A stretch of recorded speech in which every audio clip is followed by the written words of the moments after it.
Planned peace talks between the Democratic Republic of Congo and the AFC M23 rebels, which were set to begin on Wednesday in Doha, have been postponed indefinitely.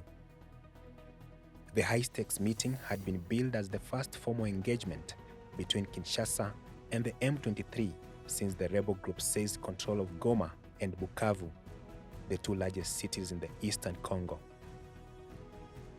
Though no official reason has been given for the delay, sources from both camps indicate that the invitation for the session had not been dispatched as of Monday. A Congolese official attributed the postponement to logistical challenges, saying it's simply a matter of organization. However, behind the scenes, the delay appears more politically charged. The Rebel Alliance has issued a list of 6 preconditions it insists must be met by President Felix Tshisekedi before entering any meaningful negotiations. The demands include a public declaration from President Felix Tshisekedi showing commitment to direct talks, the repeal of restrictive parliamentary resolutions, the cancellation of death sentences and arrest warrants for AFC M23 leaders, the release of alleged sympathizers detained based on ethnicity or association, and an end to hate speech and discriminatory practices against Swahili and Kinyarwanda-speaking Congolese. The rebels also want a formal bilateral ceasefire agreement signed before talks proceed.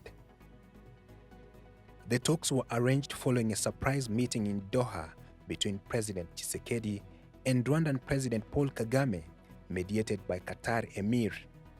During the meeting, the two leaders agreed on the need for a ceasefire and urged Congolese factions to pursue dialogue.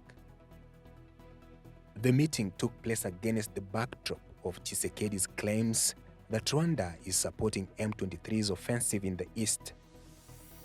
Rwanda has consistently denied these allegations, insisting that its primary concern is the continued presence of the FDLR in the DRC.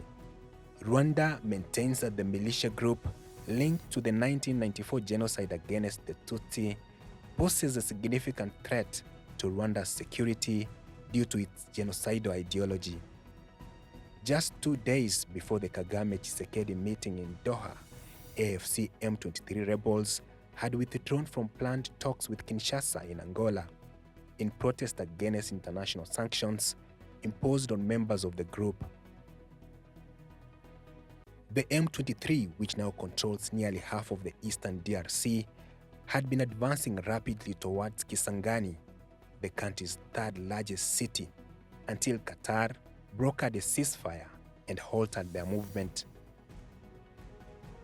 The rebel leadership, including Colonel Nangaa, AFC President, Bertrand Bisimwa, M23 political head, and Major General Sultan Makenga, the M23 military commander, are currently facing death sentences issued in absentia by Congolese military court. Justice Minister Constant Mutamba defended the rewards in March, calling the rebel leaders fugitives guilty of treason and war crimes. But Nangaa, speaking from an undisclosed location believed to be within the rebel-held North Kivu, dismissed the move as an act of desperation. He said, and I quote, "This so-called trial and the baseless punishments are a clear sign of a regime crippled by panic and on the verge of collapse."